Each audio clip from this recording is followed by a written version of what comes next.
नमस्कार दोस्तों, मेरा नाम है जनार्दन पांडे। आप सभी लोग हमारे YouTube चैनल पे आ चुके हैं जिसका नाम है ग्रो विद जनार्दन।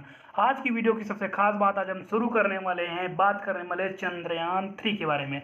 आपने देखा होगा वो सक्सेसफुली मून सॉफ्ट लैंडिंग, लेकिन उसके बाद क्या हुआ, मीडिया ने न्यूज़ दिखाना बंद कर दिया। आज हम सारी इस वीडियो में पूरी जानकारी लेंगे, जीरो से लेकर हीरो तक। आप सोचते होंगे इसमें ऐसी क्या खास बात थी।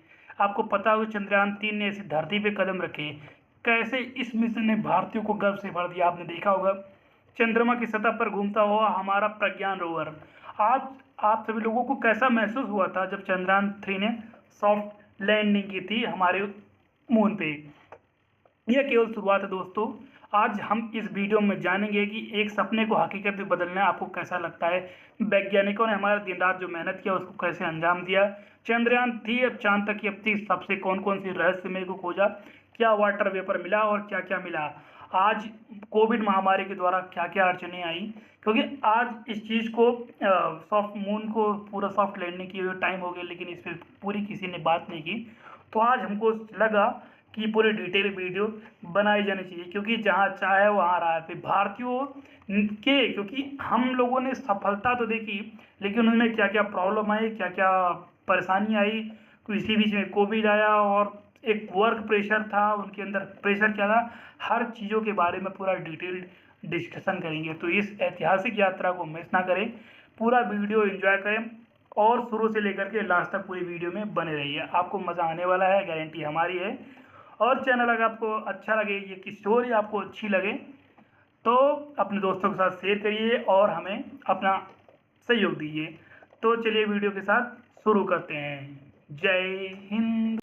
तो आज हम आपको एक भारत के गौरवशाली मिशन की बात सुनाने वाले हैं। ये कहानी बहुत ही मज़ेदार है।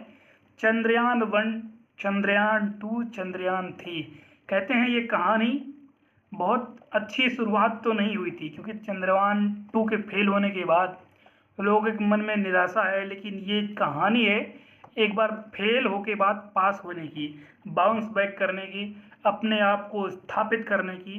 ये कहानी है चंद्रयान 3 की। तो आज हम बात करते हैं चंद्रयान 3 की। सबसे पहले ये समझते हैं चंद्रयान 3 मिशन की शुरुआत कहाँ से हुई। चंद्रयान 1 भारत का पहला मिशन था जो 2008 में लॉन्च हुआ था। इसका मुख्य उद्देश्य चंद्रमा की सतह पर अध्ययन करना, वहाँ पर पानी की मौजूदगी की खोज करना, ये सब था। लेकिन आपको दोस्तों जानकर खुशी होगी कि जो मिशन था बेहद ही सक्सेसफुल रहा और चंद्रमा की सतहों पर पानी के कणों की मौजूद होने का प्रमाण मिला। तो लोगों को लगा, हमारे साइंटिस्टों को लगा कि इसको और एक्सप्लोर किया जाए। फिर आया हमारा मिशन चंद्रयान 2 जो 2019 में लॉन्च हुआ। इस मिशन में एक ऑर्बिट, एक लैंडर और एक रोवर था। चंद्रयान 2 का लैंडर विक्रम चंद्रमा पर सॉफ्ट लैंडिंग करने वाला था, लेकिन दुर्भाग्यवश अंतिम क्षणों में सफल नहीं हो पाया। लेकिन ऑर्बिटर ने कई महत्वपूर्ण डेटा इकट्ठा किए, जो अभी भी वैज्ञानिकों के पास वो जो डेटा आया वो बहुत महत्वपूर्ण है। आपने प्रधानमंत्री की वो तस्वीर देखी होगी जिनमें उन्होंने अपने हमारे इसरो के साइंटिस्ट को गले लगा के एक साहस बढ़ाया था और उन्हें एक सांत्वना दी थी कि हम तुम्हारे साथ हैं। उस समय हमारे देश के सभी लोगों ने उनको सपोर्ट दिया था कि don't worry guys, we are with you. कहते हैं ना, इसरो के साइंटिस्टों को इन सभी चीज़ों को जब कोई देशवासी और देश के सभी लोग उन्हें सभी चीज़ों में सपोर्ट करते हैं तो उन्हें बहुत अच्छा लगता है। तो भाई चंद्रयान 2 को हम पूर्णतः फेल तो नहीं कर सकते हैं, क्योंकि चंद्रयान 2 से हमें बहुत सारी चीज़ें सीखने को मिली। कहते हैं ना, हर असफलता से हमें कुछ ना कुछ सीखने को जरूर मिलता है। तो अब हम बात करते हैं चंद्रयान 3 की। चंद्रयान 3 की घोषणा 2020 में की गई थी। इस मिशन को लेकर इसरो पहले से ही तैयारी कर रहा था, लेकिन 2019 में चंद्रयान 2 की असफलता के बाद इसे और गंभीरता से लिया गया। 2020 में भारतीय सरकार ने इस मिशन को वित्तीय मंजूरी दे दी, मतलब फाइनेंस अलोकेट कर दिया। करीब लगभग 615 करोड़ रुपए का बजट निर्धारित किया गया। चंद्रयान 3 में ऑर्बिटर की जगह नहीं थी, क्योंकि चंद्रयान 2 ऑर्बिटर पहले से ही चंद्रमा की कक्षा में मौजूद था और वैज्ञानिकों को महत्वपूर्ण डाटा भेज रहा था।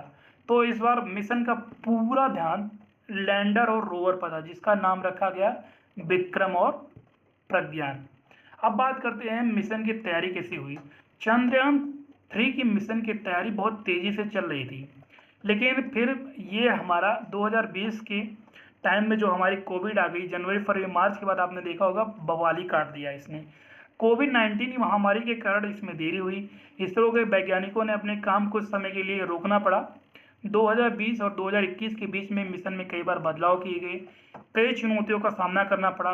मिशन का लैंडर और रोवर पूरी तरह से स्वदेशी तकनीकी से तैयार किए गए थे, मतलब मेड इन इंडिया। लैंडर का नाम विक्रम रखा गया, जो हमारे अंतरिक्ष कार्यक्रम के जनक विक्रम साराभाई के नाम पे रखा गया है। वहीं रोवर का नाम प्रज्ञान रखा गया, जिसका अर्थ है ज्ञान, नॉलेज। अब बात करते हैं लॉन्च की। हो 14 जुलाई 2023 को आखिरकार वह दिन आ गया जब चंद्रयान 3 को श्रीहरिकोटा के सतीश धवन स्पेस सेंटर से GSLV MK3 M1 रॉकेट की मदद से लॉन्च किया गया। इस रॉकेट को LV-3 भी कहा जाता है, जो भारत का सबसे शक्तिशाली लॉन्च व्हीकल माना जाता है। चंद्रयान 3 ने पृथ्वी की कक्षा में प्रवेश किया और उसके बाद अर्थ बाउंड मेजवर्स से गुजरा। इसका मतलब था कि चंद्रयान को धीरे धीरे पृथ्वी की कक्षा से बाहर निकाला गया ताकि वह चंद्रमा की कक्षा की दिशा में जा सके। ये प्रक्रियाएं बेहद सटीक और सावधानी से की जाती हैं ताकि मिशन सफलता से हो सके। इसका सिंपल एग्जांपल ये समझिए, आपके हाथ में कोई रस्सी है, आप उसे कोई ऑब्जेक्ट बनाकर घुमाती रहिए धीरे धीरे धीरे धीरे उसकी लेंथ को बढ़ाती रहो, और लास्ट में हम तेज़ी से फेंकते हैं तो उसकी स्पीड बहुत तेज़ी से मल्टीप्लाई हो जाती है, और जो स्पीड होती है उसमें बहुत ज़्यादा तेज़ी से मल्टीप्लाई करती है। और आप तो पता है ना, स्पेस में ग्रेविटी एक टाइम के बाद लगना कम हो जाता है और स्पीड बहुत ज़्यादा से तेज़ी से बढ़ जाती है। अब बात करते हैं लूनर ऑर्बिट इंसर्शन की। 5 अगस्त 2023 को चंद्रयान 3 ने चंद्रमा की कक्षा में सफलतापूर्वक प्रवेश पा लिया। इसे लूनर ऑर्बिट इंसर्शन भी कहा जाता है। इस प्रक्रिया में स्पेसक्राफ्ट को चंद्रमा के गुरुत्वाकर्षण से नियंत्रित किया गया ताकि यह चंद्रमा की कक्षा में सुरक्षित तरीके से घूमता रहे। इस दौरान चंद्रयान 3 कई महत्वपूर्ण डेटा इकट्ठा करता रहा, जिससे वैज्ञानिकों को चंद्रमा की सतह को बेहद समझ मिलती रही कि कहाँ पे लैंड करना है। तो ये चीज़ें सब पहले से ही निर्धारित होती हैं, क्योंकि हमें सॉफ्ट लैंडिंग करानी थी। फिर भी चंद्रयान 2 का जो ऑर्बिट में घूम रहा था उसने बहुत सारे डाटा किए थे, तो हमें कहीं ना कहीं चीज़ें पता थी कि कहाँ पे हमें लैंड कराना है। अब हम बात करते हैं सेपरेशन ऑफ लैंडर मॉड्यूल। 17 अगस्त 2023 को चंद्रयान 3 के मुख्य यान से लैंडर मॉड्यूल विक्रम सफलतापूर्वक अलग हो गया। अब विक्रम का लक्ष्य था कि चंद्रमा की सतह पर सुरक्षित रूप से उतरना। सबसे क्रूशियल काम यही था। लैंडर मॉड्यूल का यह अलगाव बेहद महत्वपूर्ण चरण था, क्योंकि इसके बाद मिशन की अगली चुनौती शुरू हुई थी। पिछली बार चंद्रयान 2 के टाइम पे इसके बाद से ही हम फेल हो गए थे, तो इस बार हमें इस टाइम पे बहुत ही एक्यूरेसी यहाँ पे रखी गई थी। अब हम बात करते हैं सॉफ्ट लैंडिंग अटेम्प्ट।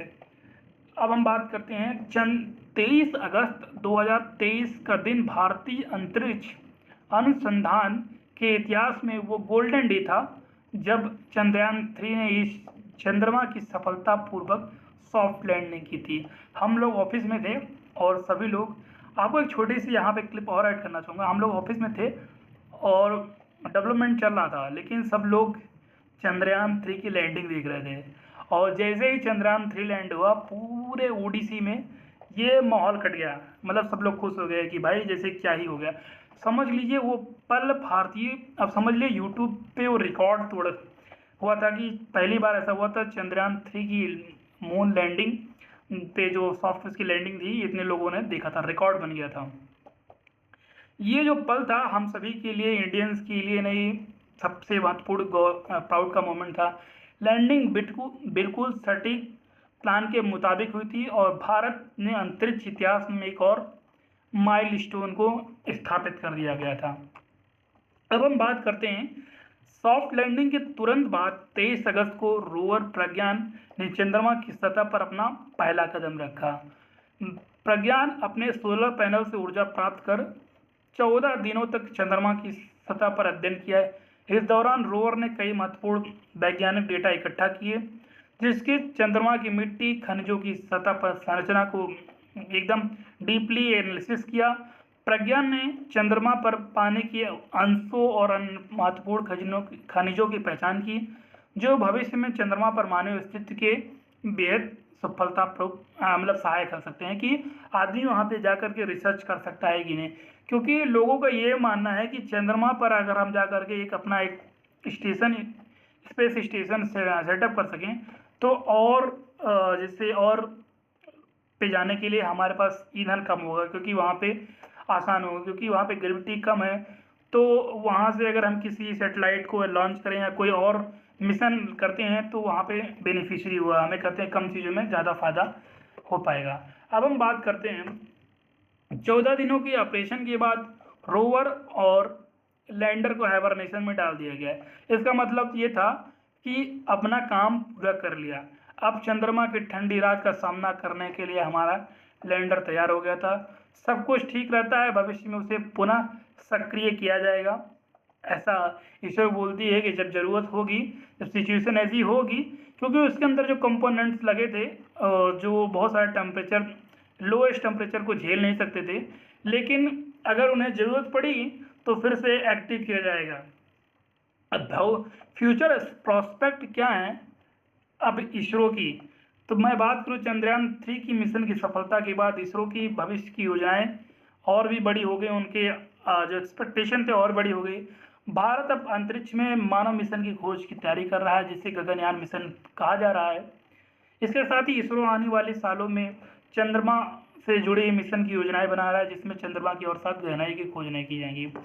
दोस्तों, चंद्रयान 3 की मिशन की पूरी यात्रा, इस मिशन में भारत को अंतरिक्ष खोज की एक नई ऊंचाइयों पर पहुंचा दिया।